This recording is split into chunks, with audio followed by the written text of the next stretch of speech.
Hello বন্ধুরা, আসসালামু আলাইকুম। আমি তাবাসুমের আম্মু। এখন আমি আপনাদের একটি সোজা রেসিপি দেখাবো। কাঁঠাল বিচি, ডাঁটা পাতা ও শুটকি দিয়ে শুটকি সুন্দরী।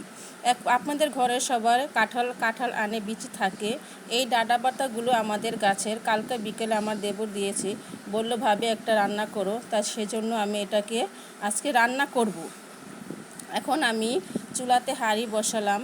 তারপরে এখন দিয়ে দেব পেঁয়াজ দিয়ে এটাকে, তারপরে দেব কাঁচামরিচ দেওয়ার পরে আমি এটাকে ভালো করে নাড়াচাড়া করব। এখন আমি হাঁড়িতে দিয়ে দিব সামান্য পরিমাণ তেলটা দেওয়ার পরে এটাকে আমি ভালো করে রান্না করব। বন্ধুরা, এই রান্নাটা আমার শাশুড়ি মা খুব সুন্দর করে রান্না করে। আমার শাশুড়ি মার হাতে সব রান্নাই অনেক মজা হয়। এখন আমি এই পেঁয়াজটাকে ভালো করে নাড়াচাড়া করব, যেন কড়াইতে পেঁয়াজটা না নেড়ে যায়। যদি নেড়ে পুড়ে যায় তাহলে পেঁয়াজটা তিতো হয়ে যাবে। এখানে আমি আস্তে আস্তে সব মশলা দিয়ে দেব। শুটকিতে আমি বেশি রকম মশলা দেব না, হালকা মশলা দিয়ে এটা আমি রান্না করব, কারণ শুটকিতে বেশি মশলা দিলে শুটকির ঘ্রাণটা আসে না। এখন আমি এখানে দিয়ে দিব 1 টেবিল চামচ। এখানে আমি এখন দিয়ে পেঁয়াজটা ভালো করে নাড়ব। যদি পেঁয়াজটা ভাজা করতে হবে, দেখেন আমি নাড়তেছি। পেঁয়াজটার দেখেন কালার আস্তে আস্তে চেঞ্জ হইতেছে, বাদামি কালার হবে, তাহলে পেঁয়াজটার থেকে একটা ভালো সুন্দর ঘ্রাণ আসবে।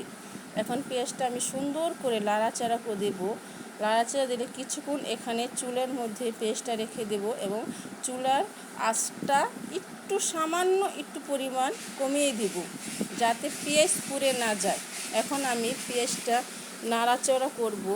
তারপরে একটু পানি দেব, কারণ মশলার পানি দিলে মশলাটা পুড়ে যায়, এজন্য আমি আগেই পানি দিয়েছি।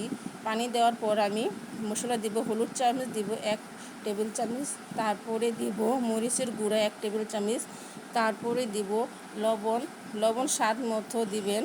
তারপর এই মশলাটাকে আমি ভালো করে নাড়াচাড়া করব, কষিয়ে নিব। ভালো করে কষাবো, যেন মশলার গায়ে কোনো গন্ধ না চলে আসে। মশলাটা ভালো করে কষালে খাবারটা খেতে খুব মজা হয়। বন্ধুরা, আপনাদের ঘরে সবার ঘরে কাঁঠাল বিচি আছে, এই রেসিপিটা রান্না করবেন, অনেক মজা হবে। এখন আমি একটু পানি দিয়ে দেব। পানি দেওয়ার পরে মশলাটা ভালো করে একটু ঢেকে দেব। বন্ধুরা, এই রান্নাটা অতি সামান্য, কিন্তু খেতে খুব মজা। আপনারা বাসায় একবার রান্না করে খাবেন, তাহলে বুঝতে পারবেন যে মাছ মাংস ফেলে রাখবেন। দেখেন আমাদের এখানে বৃষ্টি হইতেছে, আজকের আকাশের অবস্থা খুব খারাপ। দেখেন বৃষ্টি হইতেছে। এখন মশলাটা ভালোভাবে কষাইতেছে, আমি ভালো করে মশলাটা নাড়াচাড়া করব। এখন আমি দিয়ে দেব শুটকিটা আগে দেব। দিয়ে এখন আমি ভালো করে নাড়ব। শুটকিটা ভালো করে নাড়ব, যেন মশলার সাথে শুটকিটা নিচে পুড়ে না যায়। ভালোভাবে নাড়াচাড়া করব। নাড়াচাড়া করার পর তারপর আমি এক এক করে ডাঁটা পাতা, কাঁঠালের বিচি দিয়ে দেব। কালকে তাবাসুমের আব্বু একটা বড় কাঁঠাল এনেছিল, সেখান থেকে এতগুলা বিচি। এজন্য ভাবছি আমি একটা কাঁঠাল বিচি রেসিপি করে আপনাদের দেখাই।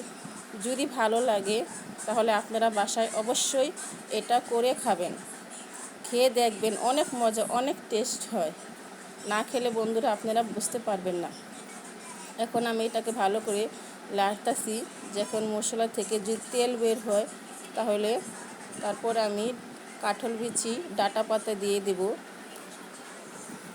বন্ধুরা দেখেন আমার মশলা ভালোভাবে কষে আসছে এবং তেল ছেড়ে দিয়েছি। এই যে এখন কষাবো। এখন আমি দিয়ে দেবো এখানে ডাঁটা পাতা। এখন আমি দিয়ে দেবো কাঁঠালের বিচি আর ডাঁটা পাতা। তো আমি প্রথমে এখন আমি দিয়ে দেব এখানে কাঁঠাল বিচি, কারণ কাঁঠাল বিচিগুলো আগে সিদ্ধ হতে হবে। কাঁঠালের বিচি দিয়ে দেবো, আর পাতাটা সিদ্ধ হতে বেশি সময় লাগবে না, তাও আমি একসাথে দুটো দিয়ে দিব। দিয়ে এখন এটাকে আমি খুব ভালো করে নাড়াচাড়া করব, খুব সুন্দর করে নাড়াচাড়া করব, যেন কাঁঠাল বিচি ডাঁটা পাতা একসাথে মিশে যায়। এখন দেখেন বন্ধুরা, এটাকে আমি খুব সুন্দর করে নাড়তেছি। একটু পানি দেব, সামান্য একটু পরিমাণ পানি দেব। পানি দিয়ে এটাকে আমি এখন নাড়াচাড়ার পরে এটাকে আমি ঢেকে দেব 10 মিনিটের মতো।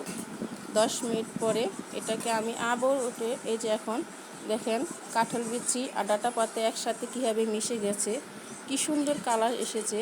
এটা এখন আমি খুব সুন্দর ঘ্রাণ হয়েছে। আবার পানি দিয়ে দেবো, পানি দিয়ে আবারও 10 মিনিট ঢাকনা দেব।